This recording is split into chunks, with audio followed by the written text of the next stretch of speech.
Dear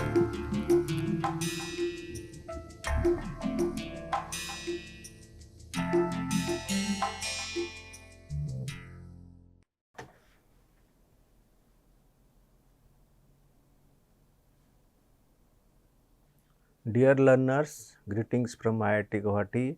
We are in the MOOCs course Computational Gas Dynamics. Now we have completed week 1, week 2 courses dealing with basic compressible flows and isentropic relations. Then we have week 2, we have covered normal shock and oblique shock waves. Today we are going to start the new segment, that is compressible flows with heat addition and friction. So, the first part of this week would be compressible flow with heat additions. So, in this lecture of part 1, I am trying to cover heat addition in a constant area duct, some basic introductions. Then for when the flow is compressible and it passes through a constant area duct, how you can frame this governing equation, that is the second one. Third, one point of time the flow will be reaching in a sonic state, and that concept we call this as a thermal choking.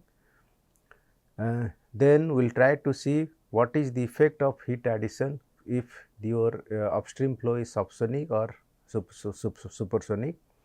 Then all the fundamental equations, how you can put them graphically, and so that entire information about this heat addition process in a constant area duct for a compressible flow can be attained. That is achieved through a curve called as Rayleigh curve. So, these are the basic segments which we will cover in this lecture. So, let me give you the brief introduction, what do we mean by heat addition in a constant area duct. So, in compressible flow domain, there are three basic possibilities by which the density or the compressible effect becomes predominant. That means, in other words, for a given upstream conditions, we can change the flow properties in the downstream conditions by three methods.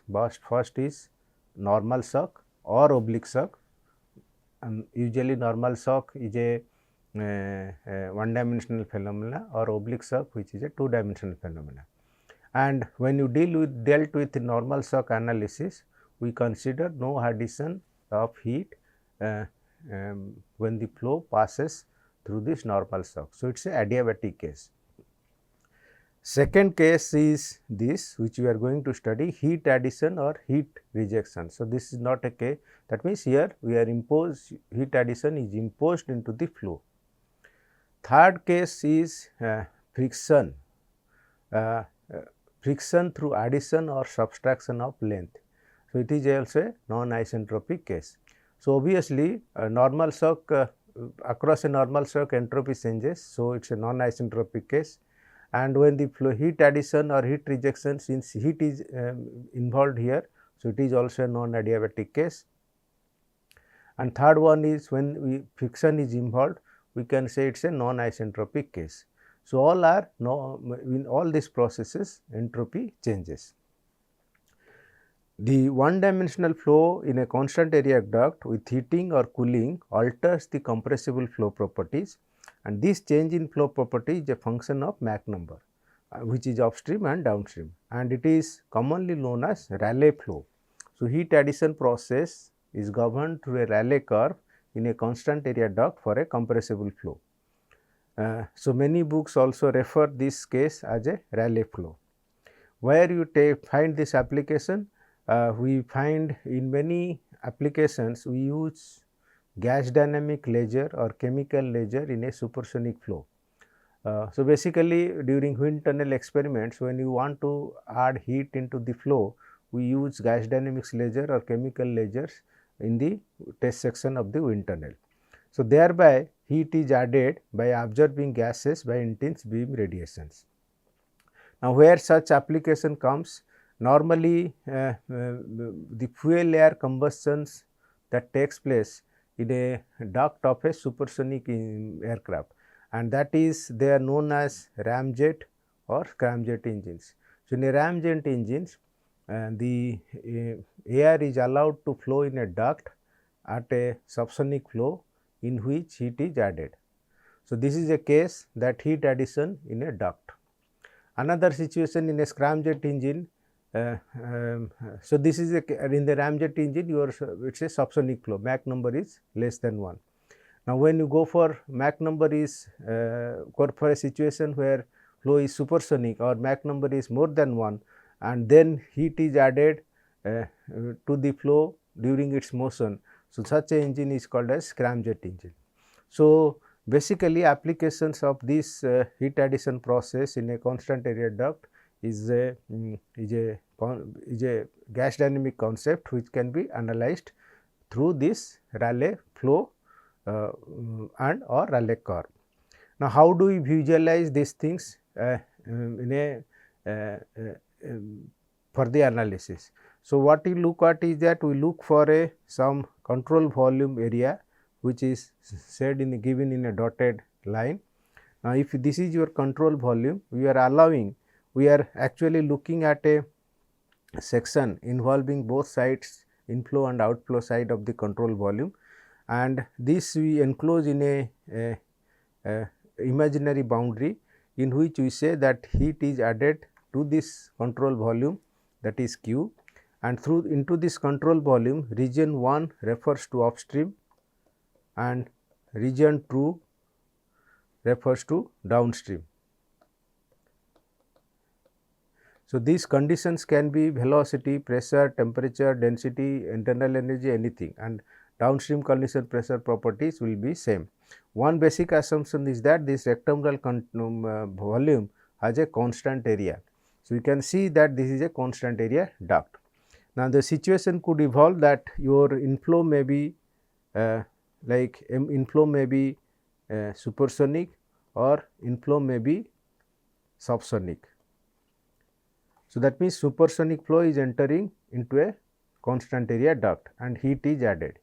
This is a practical situation that happens in a scramjet engine, and this heat addition is takes place by igniting the fuel. In the second case, your flow is subsonic and heat is added by through fuel injection. So, such a case we call this as a ramjet engines. So, this practical utility motivates us that we should know the gas dynamic approach, how to find out what happens to M1, what happens to M2 in the downstream.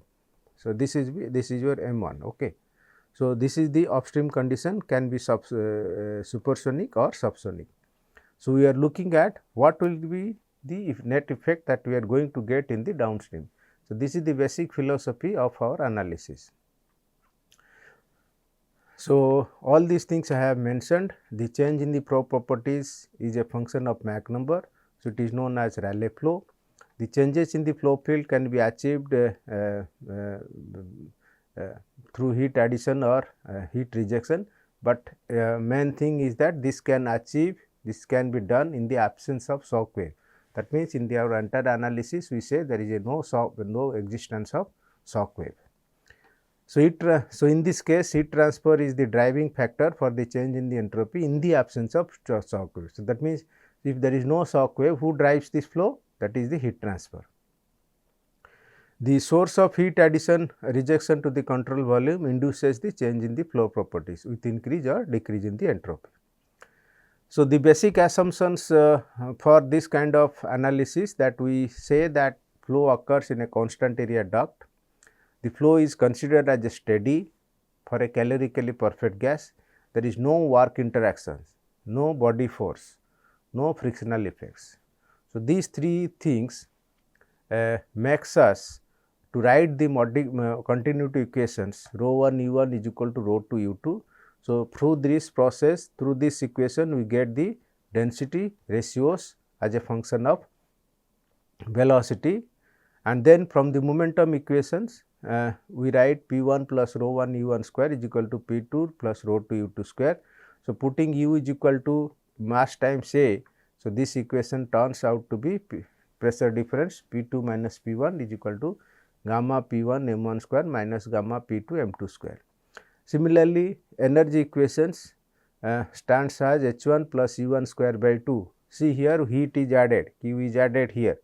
So, this heat addition is given in the left hand side of equations. Then H2 plus U2 square by 2. Since it is a calorically perfect gas, we can write this how much heat is added, heat addition.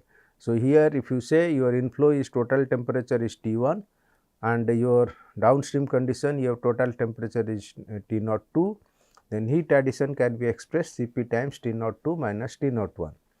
So, you can do this simplification of equations, and ultimately what we get is the pressure ratio P2 by P1 as a function of M1 and M2.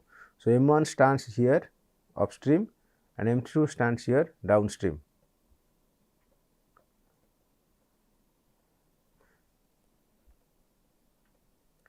So, the static pressure ratios are defined by this equation. Static temperature ratio can be defined as a function of pressure and density. Already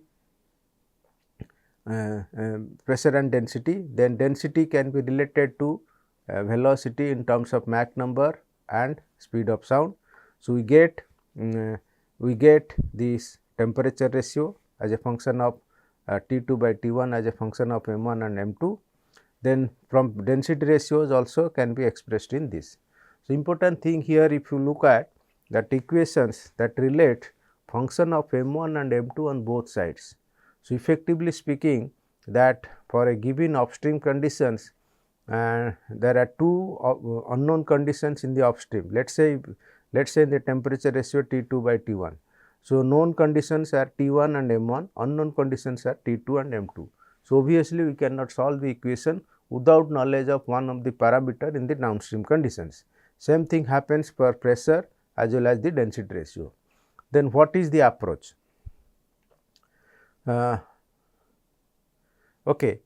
Moving further, there are another additional equations.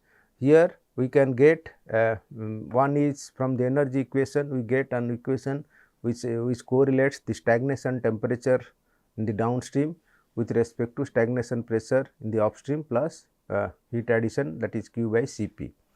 We also get another parameter ratio, stagnation pressure ratio as a function of M1 and M2, temperature ratio. So, if you look at all these equations what I was mentioning, that we need at least one parameter in the downstream, so that we can get the complete information in the flow field. So, in a conventional circumstances only upstream conditions are known and downstream conditions are unknown. So, this side is mostly known and this side is mostly unknown, but equation says that if you say P02 by P02, it is we need M2 and as well as M1 to find this ratio. So, this is not a so this makes the approach more complicated.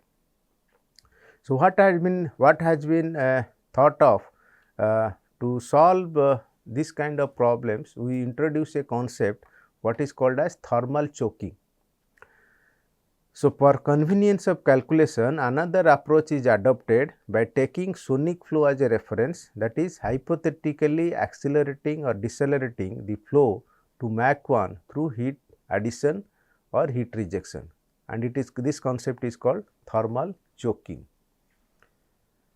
So, no matter how the flow properties are, the reference sonic conditions have constant value because it is achieved through heat addition or heat rejection to the local flows at upstream and downstream. So, what it says in previous analysis, we emphasize the isentropic flow situations. In an isentropic flow situation, we say that for any arbitrary flow field can be brought to rest isentropically. That means, when that is brought to rest, its velocity becomes 0. So, that is one concept. Second thing, we say characteristics Mach number, in which we said that flow can be accelerated or decelerated through so that its Mach number is equal to 1 at the downstream condition, that is called as a characteristic state.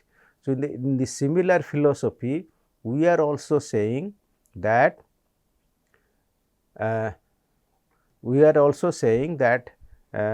that the flow can be brought to sonic state at which its Mach number is 1 through heat transfer. So, that means, we are achieving characteristic state that resembles that Mach number is 1 or it is sonic at the downstream. So, in other words, when you add heat or take away heat in such a way that inflow conditions, that means upstream condition, can be brought to sonic state in the downstream. So, let us try to understand this concept through this figure. So, this is your given situation, that means, flow is entering in a duct and flow is leaving. So, it is upstream and downstream condition refers to M2, P2, T2, rho 2. So, it is downstream. So, this is the actual situation and heat is added. Okay. Now, what we are trying to say, that as if the upstream condition, which is a state M1, P1, T1 and rho 1, is hypothetically taken to Mach 1 through by adding certain amount of heat, that is Q1 star. So, your region is 1. So, in this region you want Q star amount of heat, so that downstream side the Mach number is 1. When it is Mach number is 1, corresponding flow properties are designated as P star, T star, rho star, P naught star, T naught star and rho naught star. So, this is a fixed properties that at sonic state. And in the similar philosophy, let us see that we have this arbitrary downstream condition at M2, P2, T2, rho 2 and you add Q2 star amount of heat, so that downstream Mach number is also sonic. So, this side you have downstream and it reaches to sonic state. So, and both these things are hypothetical in nature. But the beauty of this analysis is that difference between Q1 and Q star is nothing but Q, and because both downstream conditions have at sonic state have same values of star condition, that was the main concept. But the beauty is that if you are able to find Q1 star and Q2 star, then you can find this Q. Once you know this Q, all parameters will be known. So, with this concept, when M1 is equal to 1, P1 is equal to P2 star, and when M2 is equal to 1, P2 is equal to P star, and both values are same. So, how it, so that means keeping one side as Mach 1, how the equations evolves, then the reduced equations for choking conditions can be obtained for fixed values of specific heat ratio, and it is expressed as a function of Mach number. So, this is what we get by putting one side of the equation as m is equal to 1. So, all these relations we say that P refers P, T and rho, they refers to any arbitrary state, P star, T star, rho star, they refer to sonic state. And now we can, putting different values of m, we can generate n number of data. So, this is what it has been done in here, what is called as a flow property table for heat transfer, and it is taken from the book John D. Anderson, Modern Compressible Flow, McGraw-Hill Publications. So, what it says is that for a given Mach number, we can see that for any Mach number, let us say we are talking about Mach number of let us say Mach number of 1, m1 is equal to 1. So, these are the corresponding value of p by p star, t by t star, rho by rho star and t naught by t naught star, p naught by p naught star, and Mach number may be subsonic. So, this is a situation we say this side we have subsonic flow and this side we have supersonic flow. So, irrespective of nature of the flow in the upstream, whether m1 is equal to greater than 1 or m1 is equal to less than 1, subsonic or supersonic,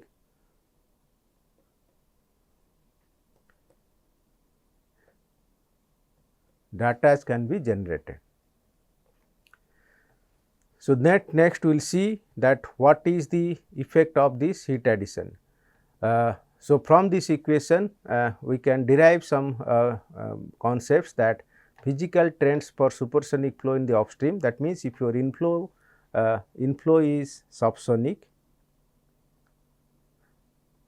that means if your upstream flow is subsonic, upstream flow is supersonic and heat is added, then Mach number and velocity decreases, static pressure temperature increases, total temperature increases and total pressure decreases. And when the flow is subsonic, inflow is subsonic, then Mach number, velocity increase, pressure decrease, temperature and static temperature can increase or decrease, total temperature increases, pressure decreases. So, all these things can be found out by putting actual values in these equations, and we will find why it happens when you look for this graphical representation.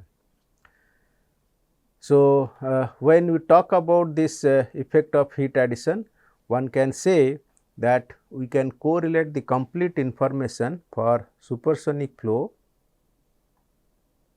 and subsonic flow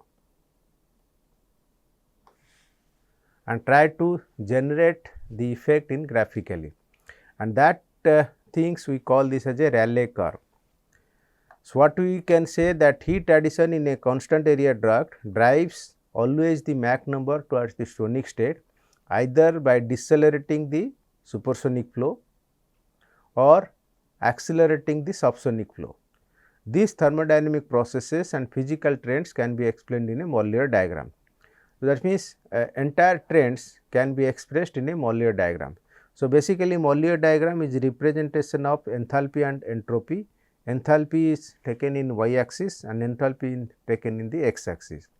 So, for different mass flow rates, one can generate curves and these curves are referred as Rayleigh curve. Now, if you are going towards the left of the curve, we are going with increase in the mass flow rate. Mass flow rate means your only flow rate is increasing, but different Rayleigh curves are plotted. That means, for a given Rayleigh curves, for a given mass flow rate, we can have one Rayleigh curve which takes this particular shape. So, we say this is curve 1, this is curve 2, this is curve 3, and this refers to m1 dot, m2 dot, m3 dot. But however, the trend of the curve remains same, and for each curve the flow can be supersonic or subsonic. So, now let us see that we are looking at the compressible flow with heat addition, and we will now enter into part 2 of this lecture. So, in our part 1 lectures, I have covered what happens to a compressible flow when it passes through a constant area duct, when heat is added or subtracted. So, we introduce the concept of thermal choking. So, in our this part of the lecture, we will mostly focus on a curve what is called as a Rayleigh curve. So, how entire mathematical concepts, how it can be represented in a graphical form. So, that is called as Rayleigh curve. So, I had mentioned that irrespective of nature of supersonic and subsonic flow, one can plot a Rayleigh curve for a given mass flow rate.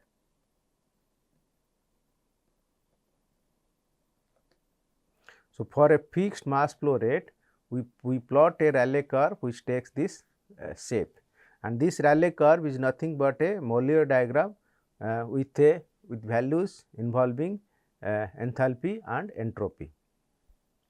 So, the trend of the Rayleigh curve shows in this manner. So, each point on this Rayleigh curve refers to the upstream conditions. So, you can choose this arbitrary point as 1 here, or 1 may be here, or 1 may be here, 1 may be here, 1 may be here, or 1 may be this side. So, any arbitrary point on this curve refers to the upstream conditions. Now, these upstream conditions can be subsonic or supersonic, as you can see in this sketch. So, for this Rayleigh curve, there are two branches, one is upper and other is lower. So, one can have two branches of this Rayleigh curve, and this upper branch of Rayleigh curve refers to subsonic flow. Lower branch of Rayleigh curve refers to supersonic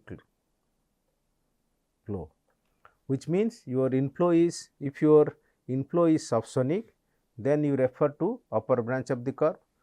If your inflow is supersonic, you refer to the lower branch of the curve to find the what is the downstream conditions.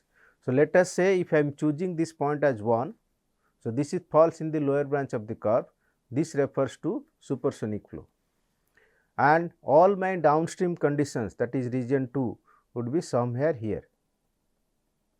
Any point on this curve on this lower branch will be the downstream condition. Now, if your inflow is subsonic, which is here, all downstream conditions can be any point on the upper branch of the curve.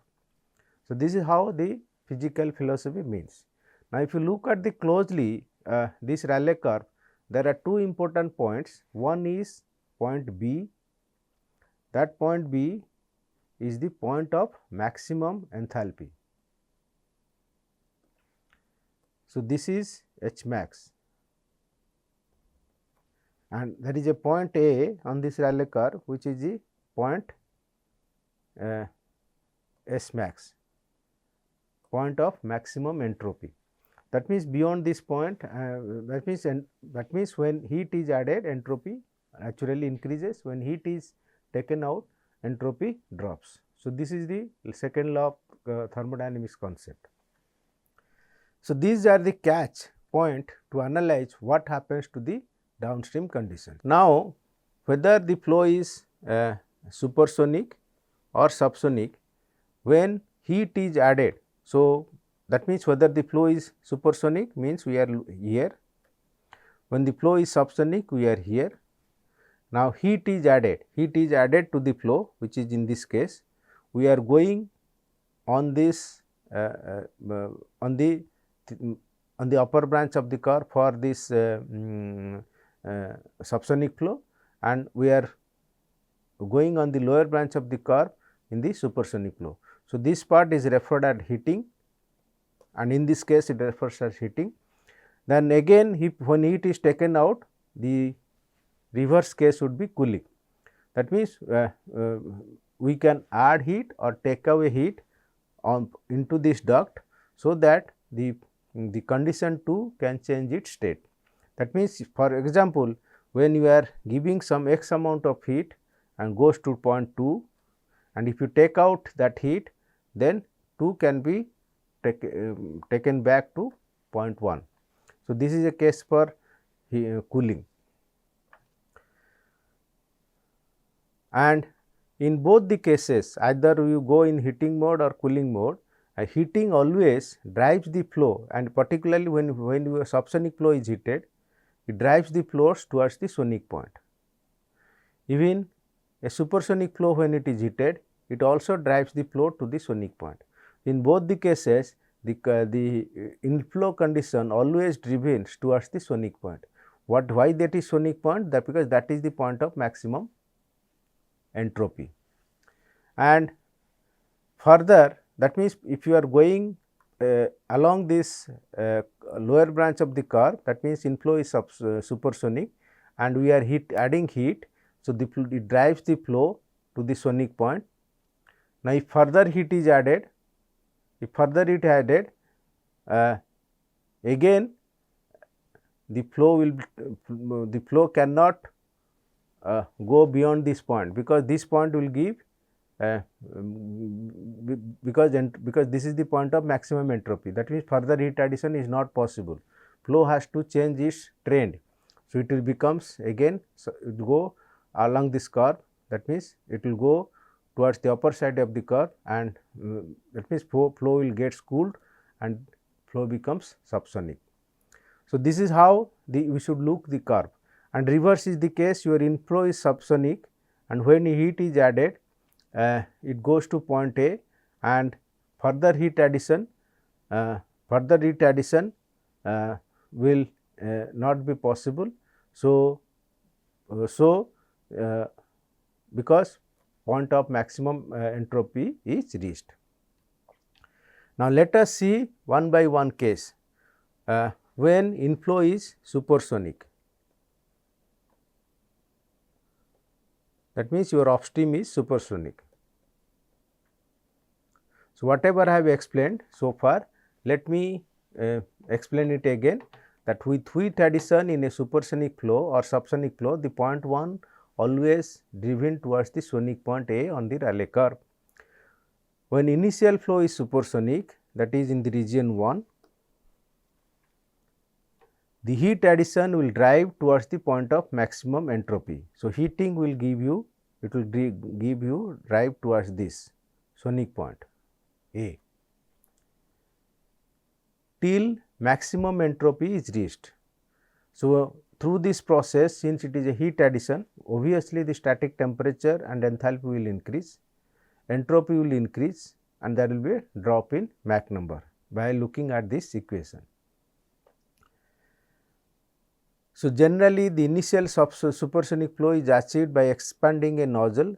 So, heat addition is drives through the Mach 1. So, normally a supersonic flow, whenever you do experiments in a supersonic flow, use the concept nozzle, and nozzle drives the flow to Mach 1, and further addition will lead to formation of normal shock.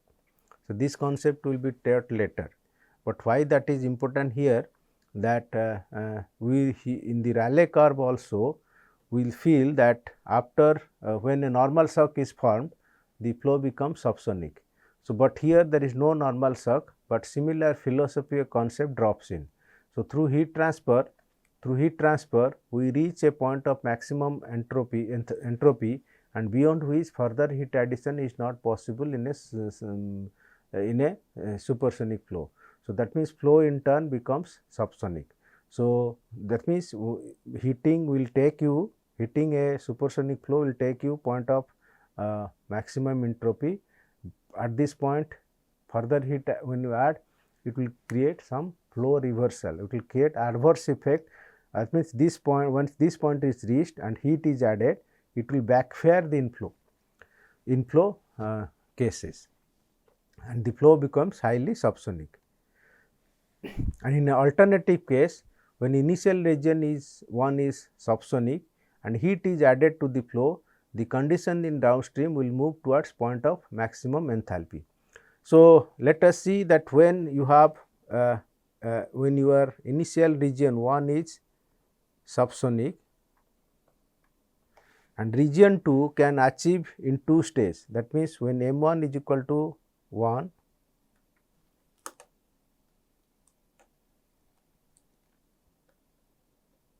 M1 is greater than 1. So, M2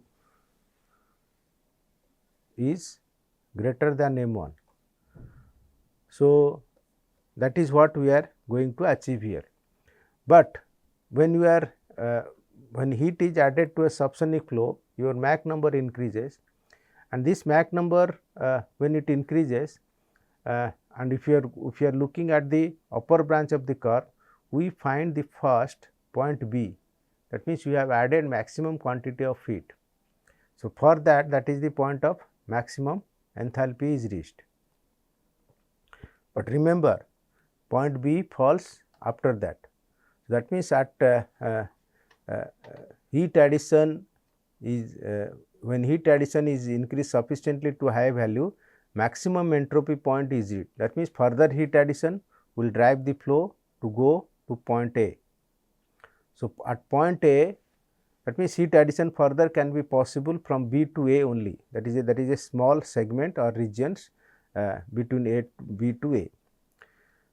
Further heat addition there will be a series of pressure wave that propagate upstream, and nature will adjust this condition in the region 1 to lower the subsonic Mach number. Now, further and most important point is taken here, that when the flow is at point of maximum enthalpy, that is B to A at the point of B, further heat addition causes the kinetic energy of the fluid at a rate equal to the rate of heat addition.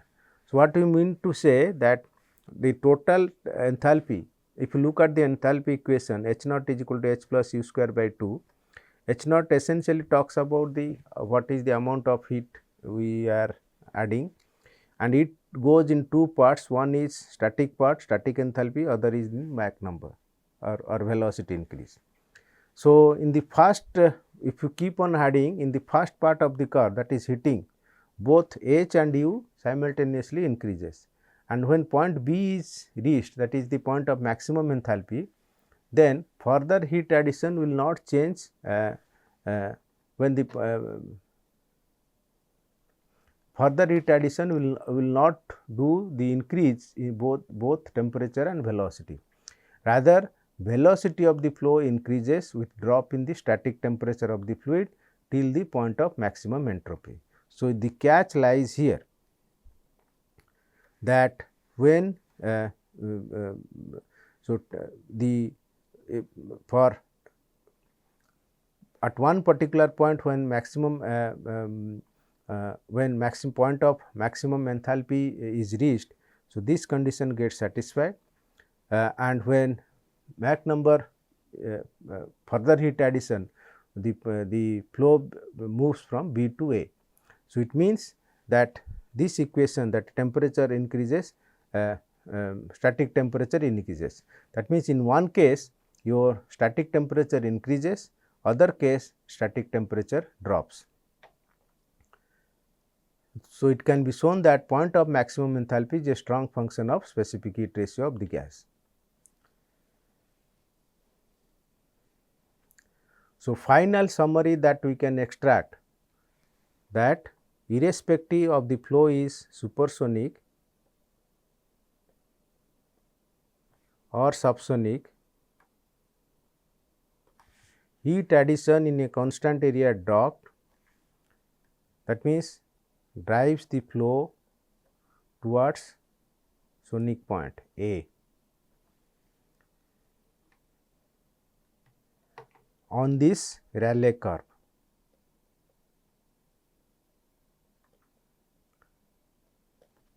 Heat can be sufficiently added to a subsonic flow, that is upper branch of the Rayleigh curve till sonic point.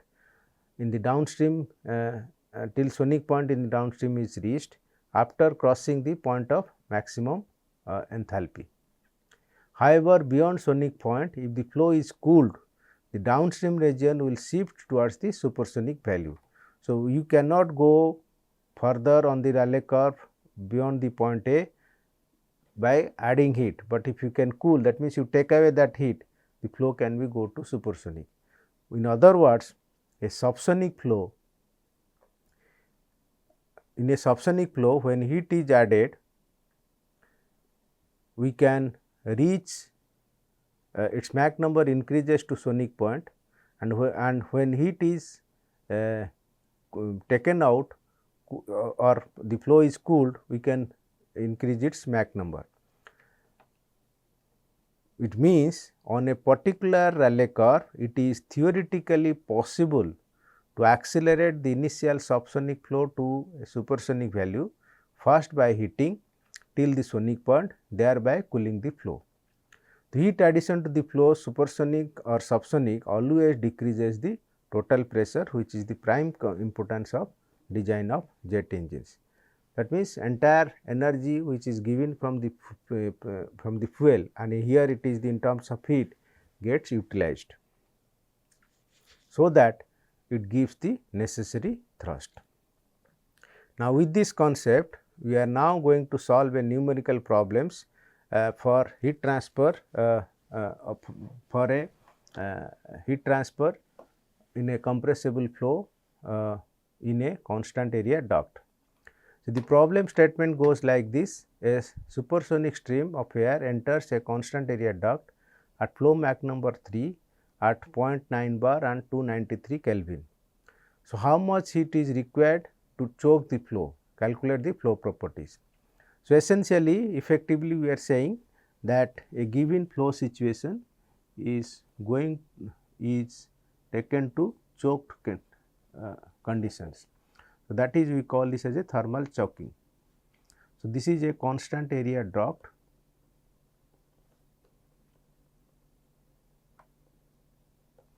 and we have region 1 upstream, and this is region 2, that is downstream. So, upstream cause is that initial flow is supersonic, m1 is equal to 3, p1 is equal to 0.9 bar, T1 is equal to 293 Kelvin, and downstream condition, that is star conditions. So, that means, because how much heat is required, that means you have to add Q, that is the when to calculate, so that we get M2 is equal to 1. So, that we can say downstream properties at P star, T star, rho star, P naught star, T naught star. Here also we can say P naught 1 and T naught 1. So, first thing is that we have static properties, we have Mach number. So, we can have this relation, isentropic relation, that says P naught 1 by P 1 is equal to 1 plus gamma minus 1 by 2 m 1 square to the power gamma by gamma minus 1. T naught 1 by T 1 is equal to 1 plus gamma minus 1 by 2 m 1 square. So, this relation will give you your P naught 1 is 33 bar, T naught 1 would be 822 20.4 Kelvin, right. Then from this we can say rho 1 is equal to P 1 by R T 1. This is 1.08 kg per meter cube.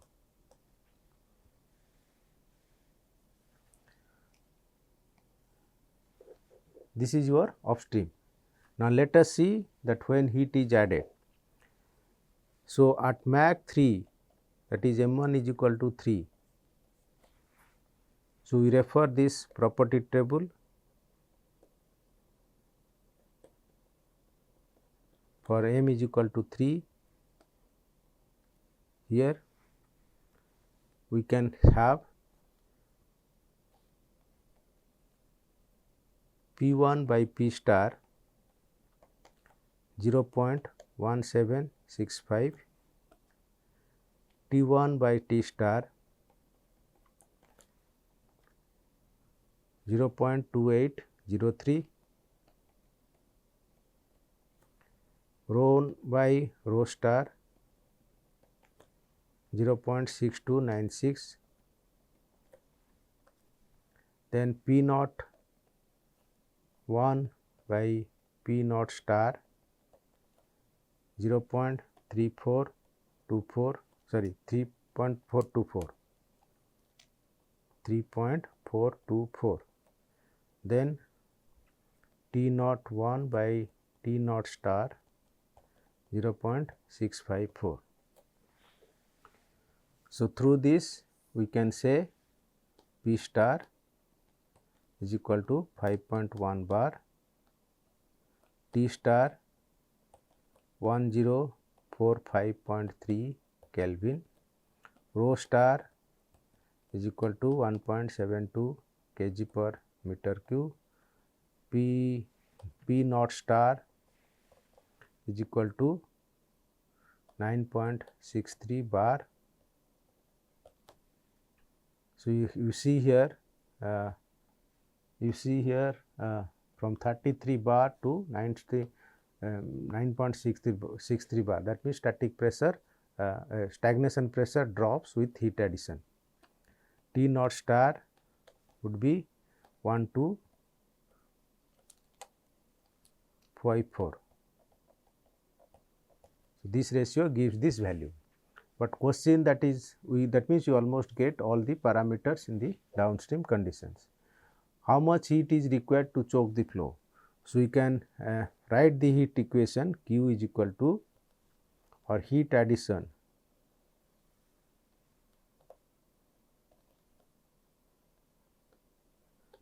is equal to, Q is equal to Cp times T naught star minus T naught 1. So, this value turns out to be Cp is 1.005, T naught star is 1254, T naught 1 is equal to 820.4. So, this Q is B. So, here we will say this Q as Q star 435.8 kilojoule per kg. Okay, this is what the condition star. Now, in the same upstream data question, if heat added to the duct, that means here heat addition, that means here is given, calculate the downstream properties.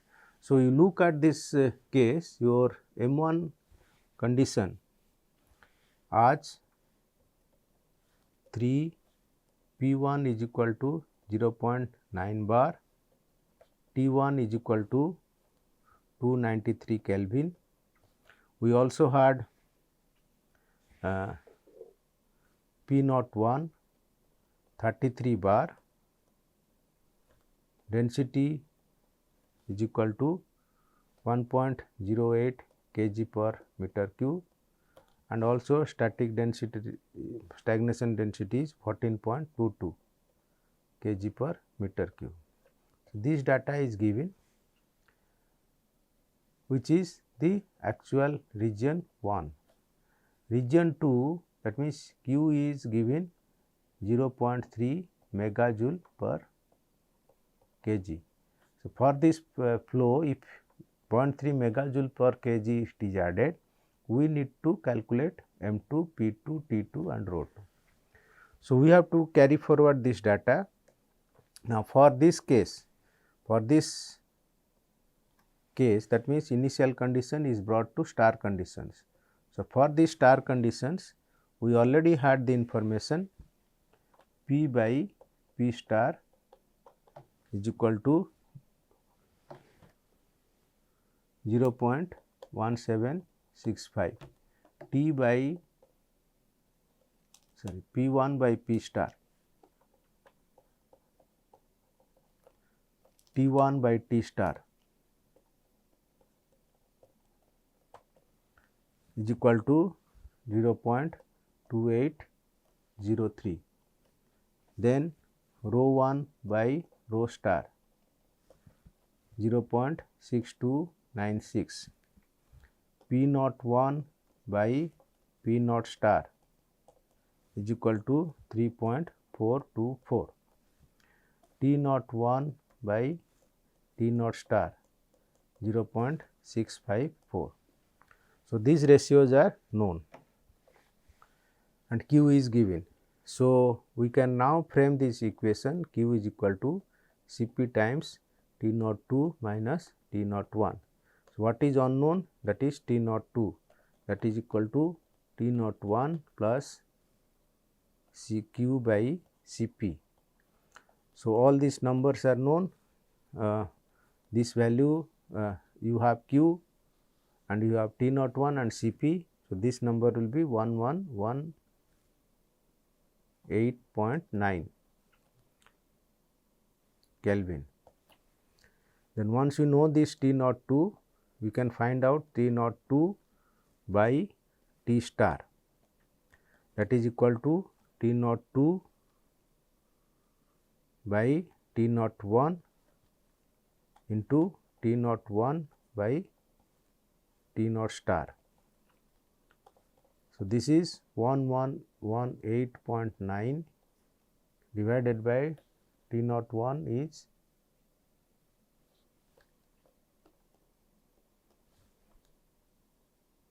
820.4,